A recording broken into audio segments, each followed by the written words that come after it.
baby, gonna waka waka when you enter Malicha.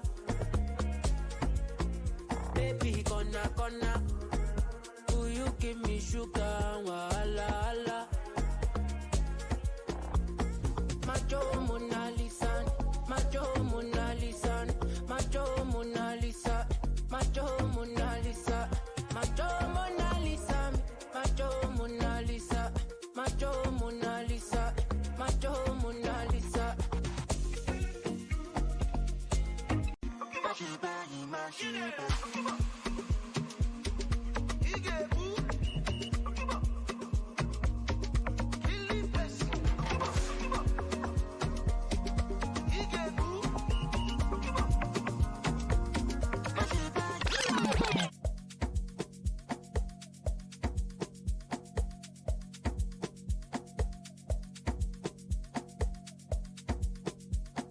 I met some people who were actors, who were in the theater and who were doing Raisin in the Sun.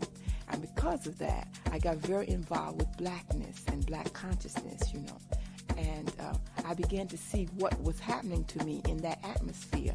My whole freedom thing had been geared toward another kind of standard, a European kind of thing. And I was not really developing the way I wanted to.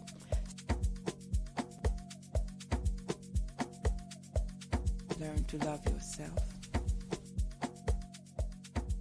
Learn to love yourself. That is your real self. And that's very hard to do. I'm still trying to do. Learn to love yourself. That is your real self. And that's very hard to do. Learn to love yourself. Unmuting. Hey sis, how you doing? Good morning. Happy holidays. I hope that you had a wonderful... Can you hear me? Can you not hear me? The hearing. Let's see. We're having a little technical glitch.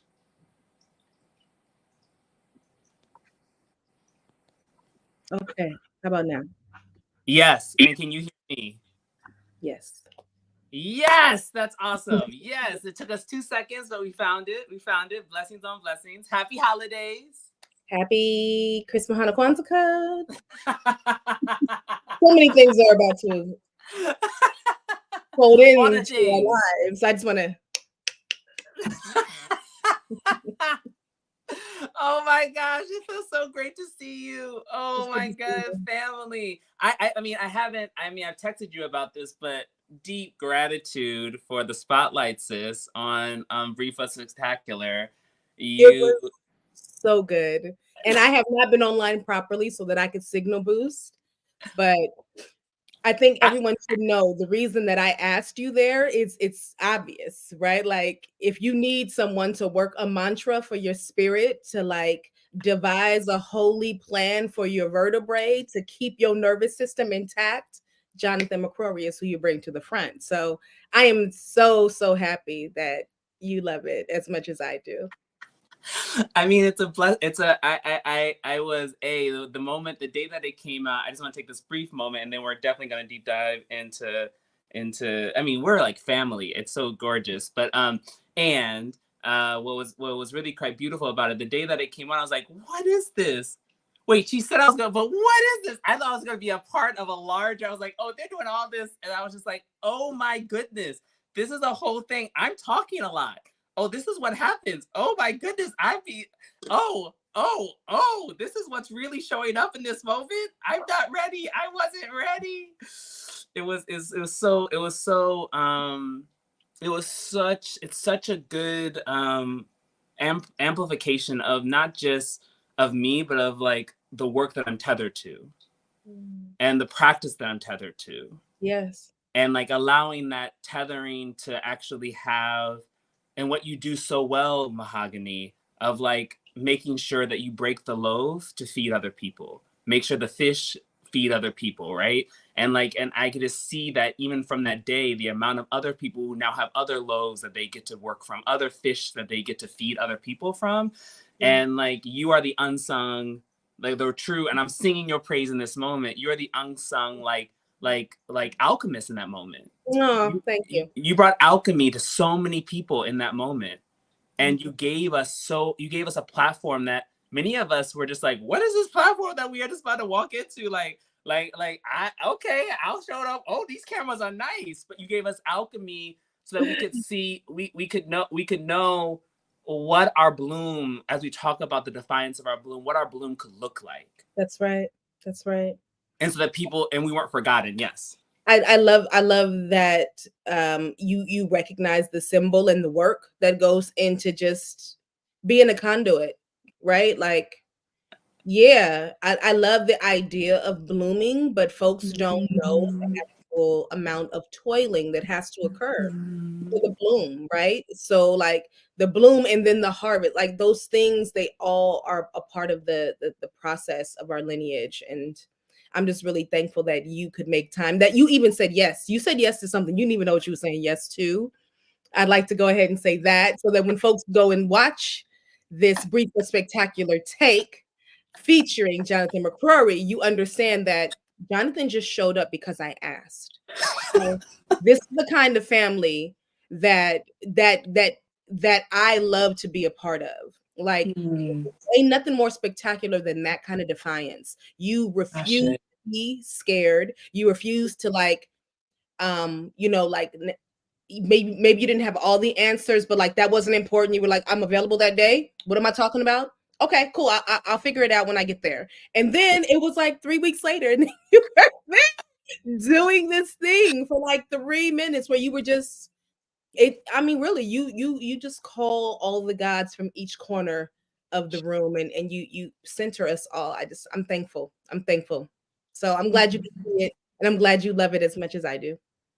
I mean, what I love about what you just pulled into fray, which guides us into this idea of the defiance of our bloom, or the idea of what it means to defy one's bloom and actually to create the space for harvest, right? And the tilling that has to happen for the harvest. So there is labor, right? I think you're acknowledging that before someone can witness a bloom, a flower to show up, something of ourselves to show up fully in our color and our spectrum and our grace and our glory, there is an element of actually making sure that the soil actually of the foundation is primed and ready to receive. You know what I mean? And then like even in what you just talked about is that like we have to give gestation and actually praise for that time of someone being able to set the foundation, because that's what you did. You set the foundation for many folks that day. And then on top of that, then you have to call people into practice, right? Like you have to bring the water to water it. You got to let's say the sun. I got to make sure the sun's hitting the angle of it right. Like you have to create the atmosphere so that something can actually blossom from the soil that we are rooted in. And then from that soil that's rooted, that then once all those elements start to show up, then you bring then the seed actually gets to do its work. And that seed is the family that you've been able to cultivate. Right. The seed is the family that says yes to you blindly, and then just like is like, oh, okay.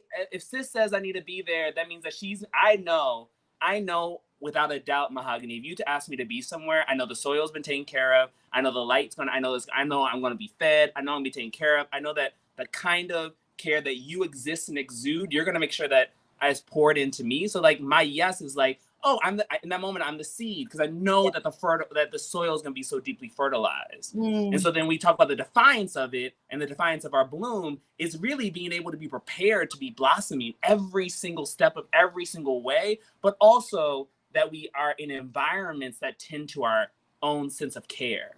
Yeah. And our own sense of compassion. I think also when you said the seed, I think there are many seeds, right? There's not just the seed of the idea, or even the seed of us having this relationship where I can call you, and it is a yes. If you're available, it's a yes. But like the seed is the kind of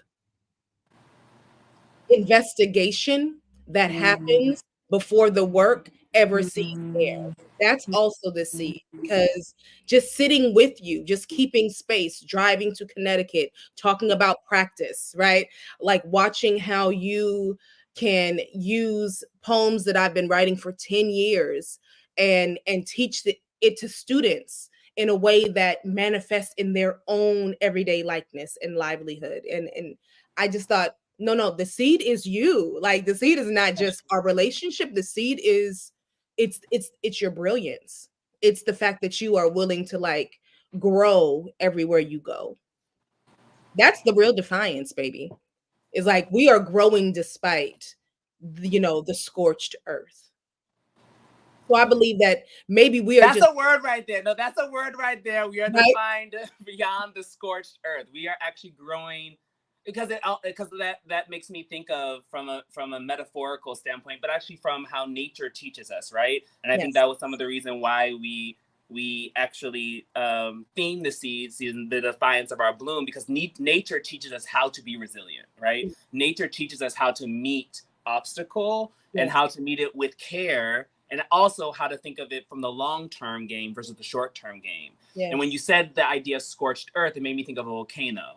And how the lava from a volcano scorches earth literally and destroys earth literally, but also 1,000 years later, that durational process is the most fertilized soil you possibly can imagine to allow life to now be birthed out of, right? And so this dichotomy that nature naturally tells us on an everyday practice of how we can meet obstacle with not this kind of thing of popcorn fix me now, but from this real durational practice of saying, well, then how can I show up in this moment with full care, full love, knowing that if I actually come with care, come with love, come with understanding that this is a life's practice, that at some point relief is going to show up. At some point care is going to show up. At some point love is always a part of the elixir that I'm actually participating in. Love is always a part of the elixir. Yeah, because we don't. Why is that not? Why is that not the breadfruit? Why do we always go straight to the destruction and what is created despite? Right? Yeah. The breadfruit is the love sustains. I mean, it makes. I mean, go. If we look at the bread, like, because you and I go places real quick. But when you say breadfruit, the bread, it made me think of breadcrumbs, which made me think of like Dr. Teer. It made me think of a slogan that she would say: "Learn to love yourself." And that love and that love is the only currency you can take to the bank, right? And like this idea that this Black woman codified this institution from a space of a love vibration. And saying that love is the resilient force that I am fortifying my community, my culture, my people, myself with, that actually makes sure that I exist in the future. Because she's existing now, past, you know what I mean? Her love is making sure that she exists past all of the other things that possibly we would be distracted by. And we think about all the other many ancestors that have tilled around her in concert with her, that helped to shape her. And also how not only is she the amalgamation of their presence, but how she stands out amongst their presence because of her commitment to love. Yes. And y'all are literal reflections of her love. Like, I mean, we could extend the metaphor forever. I don't want to make this a masterclass in art practice and how to like judge it. But I would just like to say that I would totally I am waiting for the Dr. Teer Bloom Guide, because what NBT stands for to the world, not just theater, not just Blackness, not just fighting against gentrification and erasure. You hear me? Like, we need a textbook, like just her speeches and the blueprint for how this worked. I still am trying to wrap my head around the fact that so much of her living is still happening while she is transitioned, right? So like Yeah. she is in the future because she already dreamt this future for us. She built a path, and all we had to do was follow, you know, stencil the line and start building where she had already showed us we could go. And every time I'm around you, I literally learn a new thing that she said.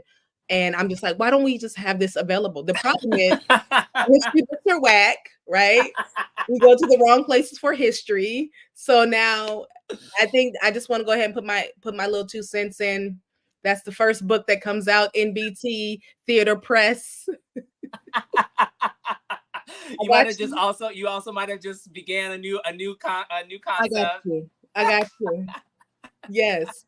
Yes, I got you. Because literally, she just the things that are said, and one, how she thought about, you know, crowdsourcing, crowdfunding.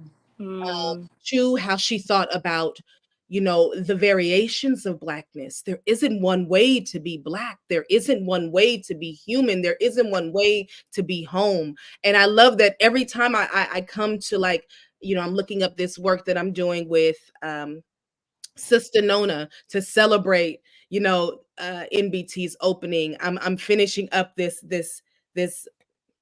hopefully you love it. I've been really sitting with, you know, a proper acknowledgement that keeps all of those things in mind. And still, I keep finding stuff that I'm like, damn, I wish I knew that one too. We need a book. We need a book. It is defiant to not have a book. Sorry. I'm sorry. That was so easy though. Oh, that was so good. That was so good. So for folks who may not know who these two individuals are, let's just set some context. Oh, we should start that. We have Kiki for 17 minutes, and that's because we are brother and sister. We are drawn from the same cloth. We have known each other for a hot minute, but it has felt like for generations. So my name is Jonathan McCrory. I'm the executive artistic director of the National Black Theater, and I am with Mahogany L. Browne. I'm a poet, author, and friend. So we are here. Residence. I don't know. You want me to see all of them? You are all the things. You are all the things and then some. We are here to have a conversation really centering on NBT's season. Our theme of our season is the defiance of our bloom. It is what we are looking to really investigate throughout our entire year. And what you were just seeing before we began to talk was slides from our dramaturgical lobby exhibition. National Black Theater has a producing approach called holistic producing, where we take a three-pronged approach to really amplify the transformation of what theater can be instead of narrowing into the transaction of what theater can be. And so this is a part of amplifying that transformation, not diminishing to that transaction. Transaction's fine, that's part of commerce. But if, again, something that we have automatically dived into at the top of this conversation was that the goal of this organization, the goal of what Dr. Teer had laid down as foundation was for us to be transformed as humans, to be to our brighter self, to be to our higher self. And so with our CEO, Sade Lithcott, myself, and our alternative learning and social impact team, shout out to Mandisa, and actually our entire staff at National Black Theater, we cultivate these kind of concepts and ideas to really help to take our work to the next level and deepen the practice of our audiences and of our community members who we hopefully will see themselves as family. So this conversation is really thinking about the way in which we flourish in spite of. How do we flourish in our blooming? And then later on in the season, we'll have our second part to this conversation, which will be with the founder of the NAP ministry, having a conversation with Sade Lithcott, our CEO, having a conversation about how rest is a part of the revolution. Yes. So I think we are two sides of a coin having a conversation. The two of us really talking about the activation, the presence of the tilling, the working that needs to happen, and then we'll have a conversation about how rest is part of that defiance, a part of that blooming, which is equally as important when we talk about when we think about again how nature teaches us. Plants have to rest in order to be able to give us the oxygen. They have to rest in order to be able to grow. And if you are tuning in and you have questions for the two of us as we keep on down this road, please make a comment. Send an @handle.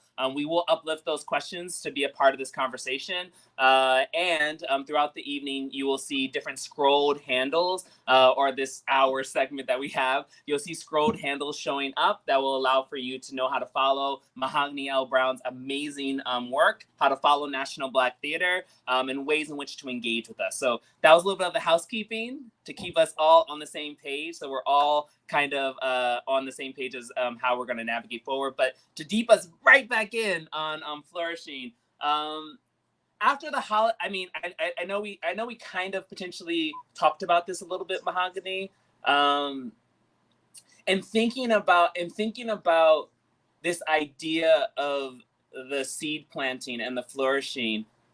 Who taught you that? Where did the roots of that kind of generosity come from? Mm-hmm. And when you think about, if you start there, and I have other questions to go, but who taught you how to be this kind of seed, this kind of tiller of the ground, and to do it so generously? I think it was my grandmothers, both of them. My matriarchs are both of my gone grandmothers. While they have transitioned, my paternal grandmother, she just transitioned a year ago, and my maternal grandmother, she transitioned about 15 years ago. But it was always a part of their DNA, and that made it a part of mine. So it wasn't, oh, this is how much food that we have for this house. It was, this is what is stretching, who else needs help, right? And it wasn't even a let's go look for people. It just became something that was quite honestly secondhand. It's just, oh, you're here, you need a plate, right? Oh, that's a baby, they need babysit. Like, it's tribe work. So it was my grandmothers from Louisiana and Texas, both migrated to California. And like most folks who migrate, you find people who remind you of home. And that's how I think they kept that spirit of tilling the land and dealing with the fertilization process that is promised of all land. But they did not make it feel like it was a heavy lift, right? The whole idea of what was that? What's that line? He not heavy, he my brother. That was my grandmother's. They're not heavy. That's my family. Like, they're not heavy. That's the baby. Like, this is your neighbor. Like, all of us, we owe each other, breath. So they moved in that way. And when I started thinking about poetry as this vehicle for not just my voice, but for some kind of social change, I brought their teachings with me. It's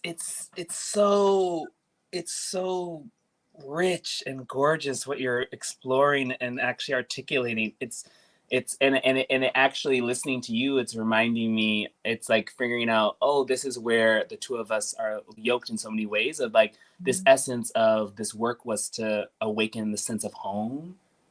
Like to be this generous is to awaken the sense of home that we've been looking for. Yes. Home as a familiar vibration of, I want to make my grandparents feel closer to me. Home from a vibration, I want to be able to uplift their legacy in multiple different ways, which ultimately uplifts my legacy in multiple different ways. And that the synonymous of that generosity of like, what does it mean to not be so I-centric and egocentric, but be actually lean in with a lot of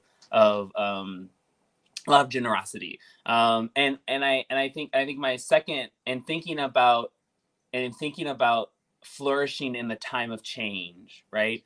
And taking this element of generosity in this time of change, what has been part of I would say, what have been some of the potential obstacles or things you've overcome to meet this kind of generous space in this changing dynamic that I think we live in a different time than your grandparents definitely lived in, and there's a different sensibility. So how do we flourish inside of that generosity in this time of deep change, and capitalism, let's be honest, and Oh. isolationism. Come on, jump on that nerve, babe. Yes. Because that's exactly what I was thinking. I was like, when change is capitalism just like really took us by, the throat. Like I am so saddened. I'm really sad at how it's not normal to be kind. It's not normal to be generous. Transactions are normal human practices now. And that is the thing that I wasn't prepared for, right? That part wasn't with what I saw happening. So I think that that's probably the hardest thing is like, how do you maintain the essence of such a generous, fruitful gift without allowing yourself to be run dry, right? Yeah. Wells run dry. Yeah.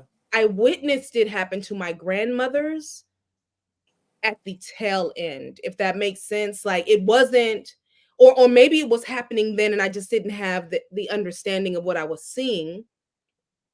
But I definitely remember when it was finally verbalized, you can't be nice to everyone, or you can't do for everyone. I remember the moment where someone took advantage.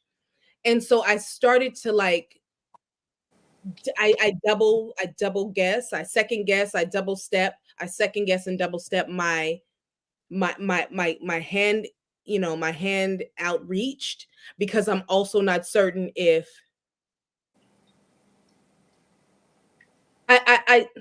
I'm nervous, but it doesn't stop me. I should say that, because I am nervous that it's going to be a here you go and then I'm pulled overboard. Yeah. With art, making art, teaching art, it happens. It happens so often, and more times than not, I think a large part of our community do not realize that art making is it's a value, right? Whether or not you are a full-time artist, whether or not I am teaching your children, I am observing a time that we will be reliving and trying to understand and articulate for times to come. So whether or not you subscribe to it now, this is a part of our history making. And so I have to remain a part of that work. And sometimes that means you have to know when to hold the hand out and when to hold the hand here. And so I think that's the biggest thing. That's the largest obstacle for me, was learning when my hand was out and when my hand was here. That me putting my hand here to steal my breath, to make sure I was safe, to make sure I was calm, to make sure I knew that I got me. Like any of those things that you have to do to just, bring yourself back to a moment are necessary as you giving to someone else. And so I had to start really finding language around giving myself grace when I needed me. Giving myself a moment when the things that I was giving out to the community were also the things that I needed to give to my family. And that did not take away from the legacy building, but enriched and further supported my ability to give later. Ashe. No, I mean, this moment of the two hands right here, and then myself to give that way, that is, and the whole conversation around the complication of capitalism and the complication of this kind of systematic eye gazing that doesn't go to we gazing, that doesn't allow for people to truly be able to understand how angelic we all can be and how abundant life actually is, and how we don't need to be crabs in a barrel, that they're like that language doesn't have to ever show up in our psyche if we choose for it truly not to happen. All of that and all of that learned behavior that could have shrouded this gift that you have become to, I think, a whole community. If not, I would say the world. I know that The brief but spectacular piece that I got introduced you to was Black Girl Magic. Yes. And that gift of when I heard that was a gift that gave me so much confidence and so much necessary fervor to love, because my pronoun, to love the pronouns that I now adopt. Like, I'm a he, him, my spirit is a she. So it was part of it was acknowledging the she magic, the she energy of who I am. Yes. But also just understanding the kind of matriarchs that live inside of my psyche, yes, inside of my vortex, inside of the strength in which you so eloquently pronounced those words and gave so much confidence and clarity to a generation of folks that needed to hear it, right? That got to find their witchery. To myself, who needed to hear it. Yeah, to the witchery within. Like, you forget. I believe that we really forget who we are. It's very easy to. We have the internet telling us who we should be. We used to have the magazines telling us who we will never be. We have the movies showing us who we can never even consider being. Like, you just have all of these various ways in which you are unseen to yourself. And so the poems or the dancing or the theater or the artwork or the conversation, those things that we create to remind not just the world, but the self that we are here, that we are alive, that we get to speak to, that we get to take up space. All of that is the boomerang, right? Like, yeah. Saying it to you, I'm really trying to throw that joint to me. Yeah. I'm throwing you the lifesaver with the prayer that boomerang comes back and I'm returned to the surface with you. Yeah, Ashe. And in thinking about that boomerang, also thinking about that prayer, also thinking about casting that kind of that understanding of finding that reflection of ourselves. I'm just wondering, we're about to walk into December, the last month of a year. And as we talk, it happened so fast. It happened very fast. Yeah. Yes. No, it happened extremely fast. And as it's happened so fast, there is this need, we start thinking about the rituals that we do to get ready for a new year, but also how do we close out this year? Yeah. And so it would be lovely to hear from you. What does preparation for December look like for you? And preparation for a new year look like for you as we think about what does it mean to flourish in the time of change? Time is changing. We're about to get to the last month of a very dynamic year for some, and dynamic can be crunchy, dynamic can be abundant, dynamic can be all those things, right? No color on the word dynamic as it pertains to the person who's listening to it. But as we prepare for what 2024 could be, as we prepare for how that soil can be taken care of or prepared, what does that look like for you as you think about December? Thinking about December, I've already looked at the list of what I said I would turn in before the year is up. I'm like, all right, you got 3 weeks, girl, because I leave for Africa to bring in the new year, right? So what part? I'm going to Accra and then Senegal. So I'm trying to be very like, hurry up, finish the thing, because when I'm over there, I want to be present to only over there. That means, I finished all my grant work early, did it all. I have some reference letters for people, finish those, like everything that was due soon, I turned it in before due date because and I turned in my final draft for my new book. My hope, all that to say, I'm going into the new year with a clean slate. Now, everybody can't do that, and that's fine. But a clean slate to you is different than a clean slate to me. My clean slate is, I'm not going to clean my house again. I've been cleaning. But I'm going to clean my plate, right? I'm going to experience 2024. I'm going in super free and just open, hopeful, It also looks like a new meditation practice. Ashe. It looks like a new journal. Shout out to Sonia Renee Taylor and Adrienne Marie Brown. I have the guide to radical permission, and I'm going to be using that to go. Yep, I'm doing all me care.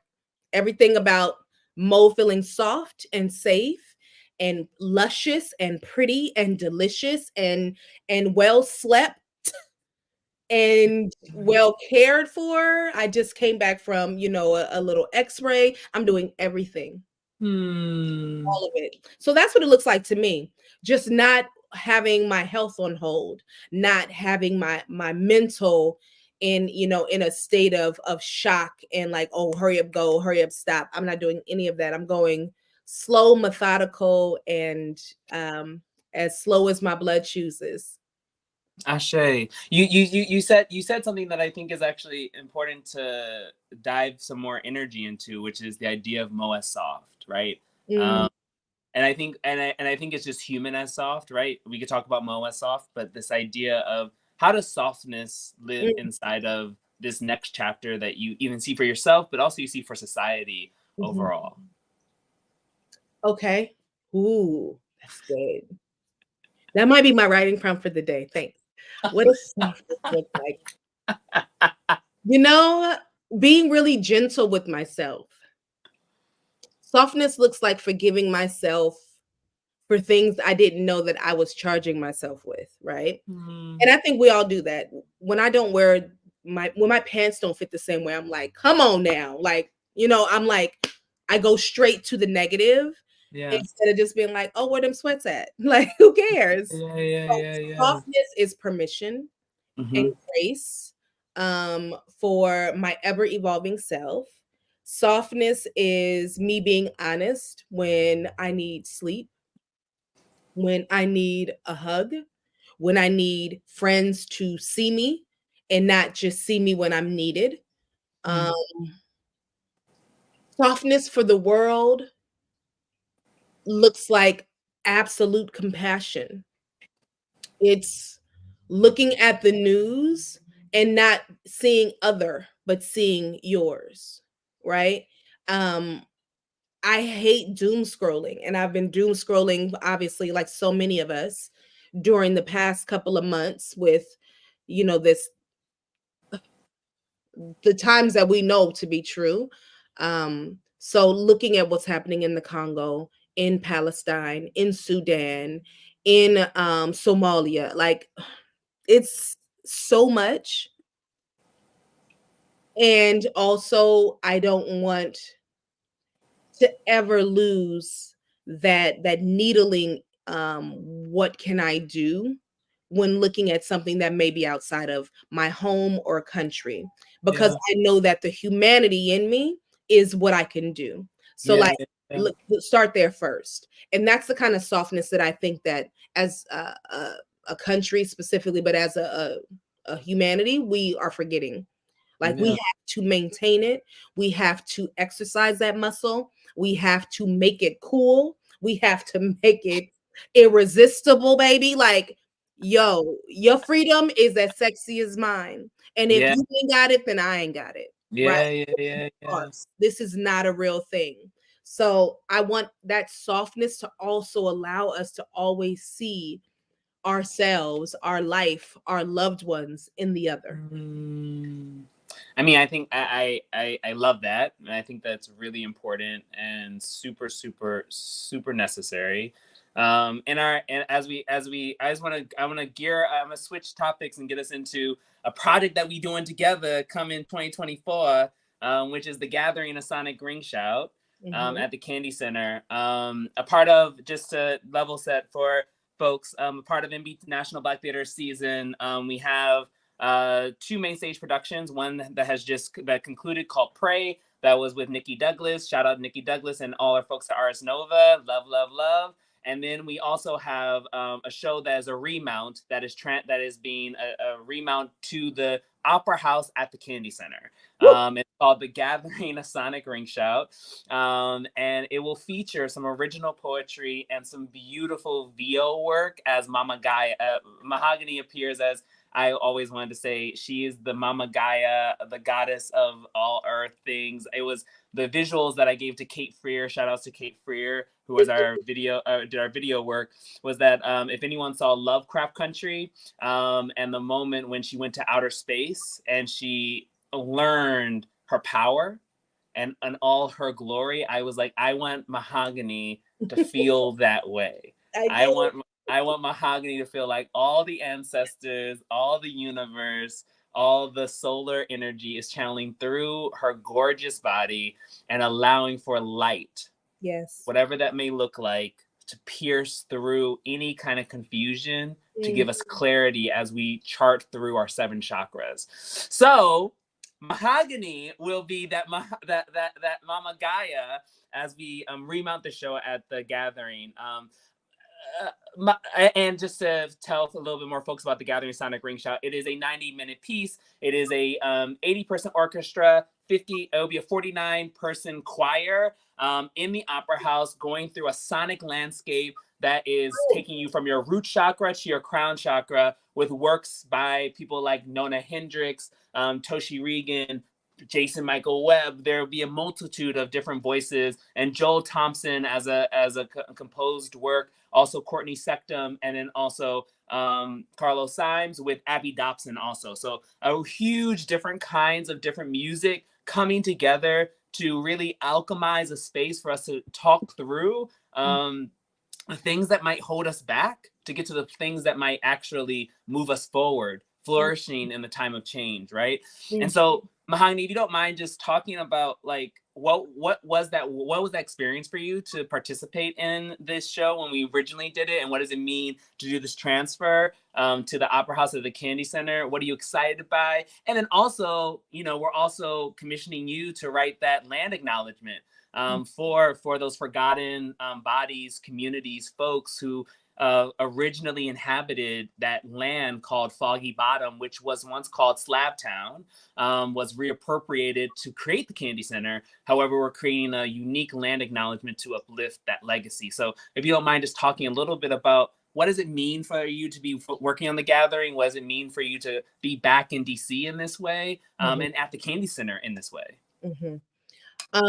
Well, so first, to be working with the gathering, this was another this is actually a mirrored moment of what Jonathan said I did to him, if I'm honest, because you called me into the gathering and you were like, we're working on this all the chakras.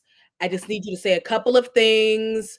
Oh, you can't be there? All right, we'll record you. Like, it was you made it feel easy, almost throwaway. No problem. Just show up. No, it wasn't like that. It was the most amazing. I've never been that larger than life. And the Mama Yaya, yes, I did not know, because I had no idea that I really felt like I was a part of the Wiz when I saw it. When I think of love, I think of a place where I was that in the sky. It was so good. It was so good. And so now to be able to see something that I felt like very like youthful in and young and inspired, it felt transformative. I did not realize that I was speaking with legacy until I saw the entirety. Toshi had hit me up and was letting me know what was happening as it was going, which was really helpful.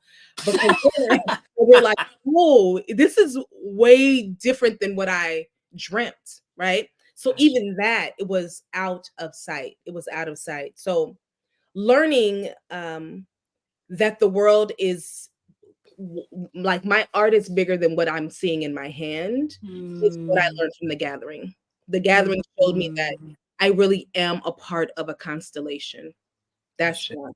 So to take that constellation work to the Kennedy Center, where I have this amazing honor of being a Kennedy Center fellow, Next 50 fellow. And Bamuthi is like a great one, and you're great, and Jackie Woodson's great, and of course Toshi, and to be going to where some of my favorite humans, agitators, artists, and dragon slayers be. It's only fitting. it's only fitting that I get to, you know, sharpen my chops in that specific space, because I'm aware that that ground has already been turned over for this one. And so the lift is not heavy, right? You ain't heavy. You my family. It's not heavy, but what is heavy is the tremor that I'm sure this work will create. The tremor to come is actually what's got my heart beating, it racing a little bit more than normal, because it's bigger than anything I've ever dreamed. Yeah, I didn't know dreams could be this big, right? And so now to you and me both. You and me both. I didn't. I had no idea, beloved. Like, what is that? Are you sure? And I keep wanting to text you and be like, do I get to say, are you sure? Every time I almost want to like misstep and think that I can't. I don't even text you because I know I can, right? You've already told me I can do whatever I want. But like that's really that's the gift, is that I even thought those large opportunities to engage and collaborate were not going to be this big. Yeah. When we did the gathering, I was like, yeah, I'll do whatever. Sure. I thought it was going to be on the stage once, truly. You know? And you and I, no, you and me both. Big shout out to some beautiful folks at Art for Justice Fund. Big shout out to Margaret Morton at Ford Foundation and Elena. Like those folks, they reminded both Sade and I in a blimp of a moment that the work was bigger than the boundaries that we had placed upon it.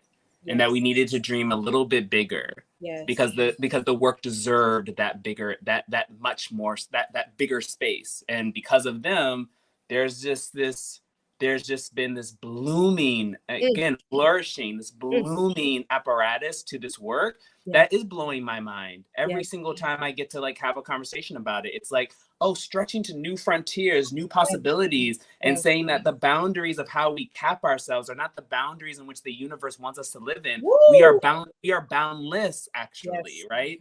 And so the quest actually is to live in the discomfort of being boundless.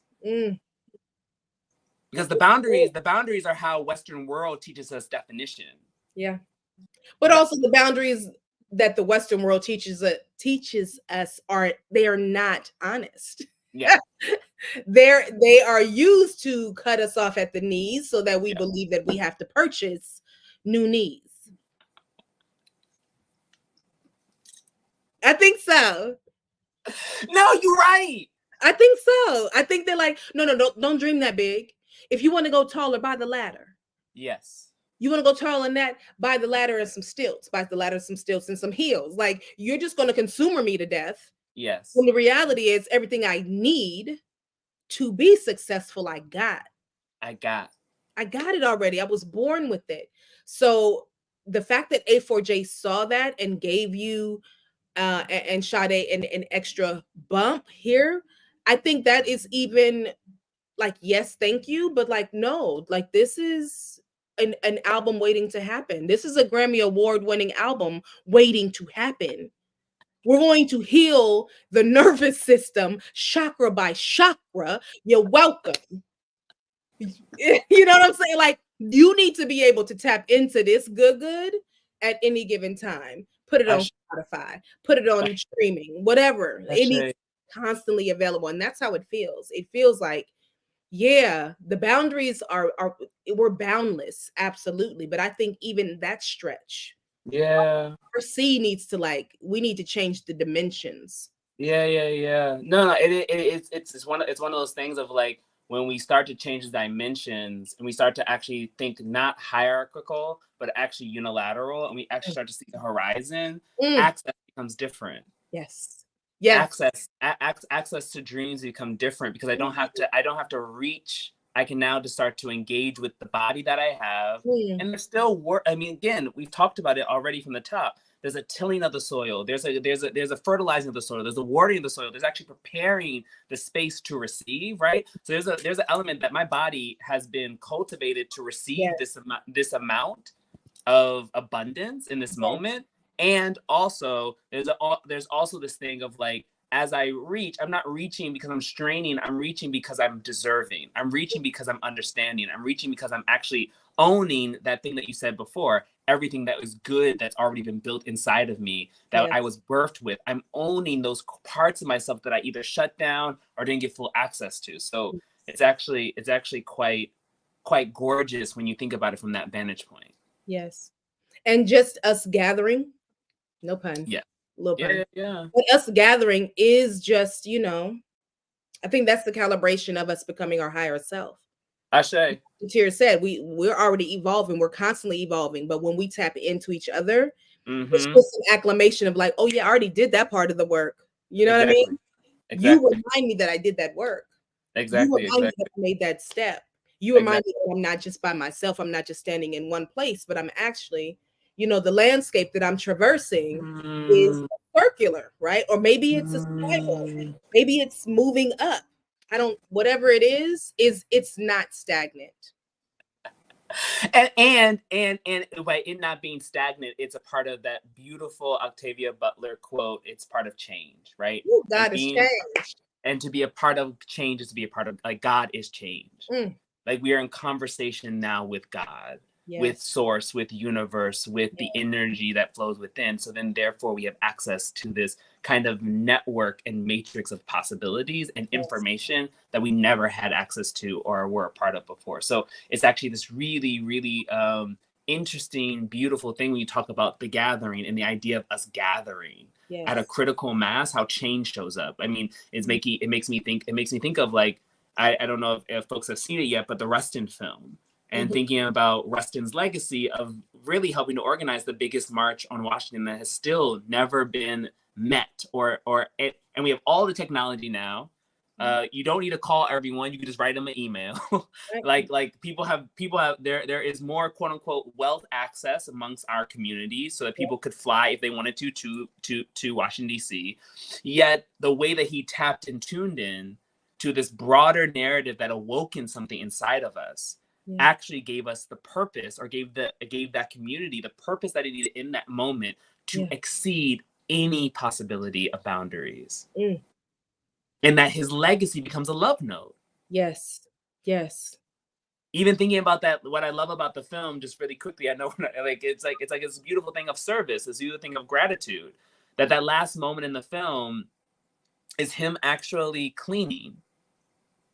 Him not necessarily, and not to throw any shade on people who do celebrate or gloat or whatever, or live inside of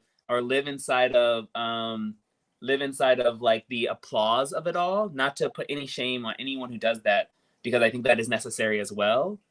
And there's something about the notion of part of his celebration was to go back to doing the service work of making sure that the trash that he had created wasn't something that was left to someone else to clean up.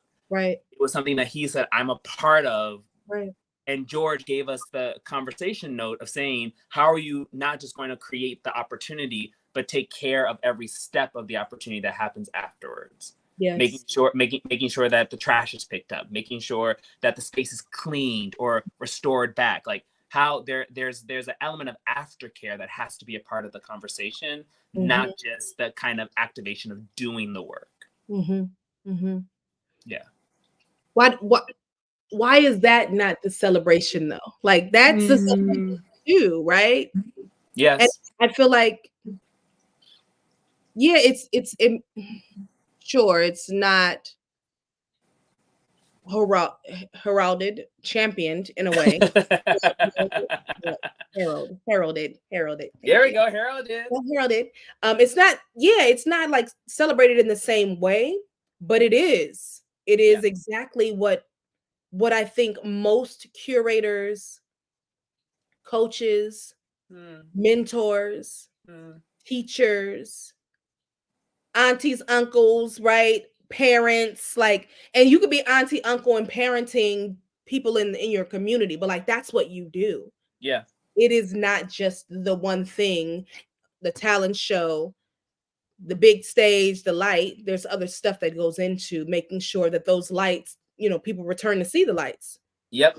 Yep. So And how we don't keep that in mind is probably the saddest part, I think, of our work as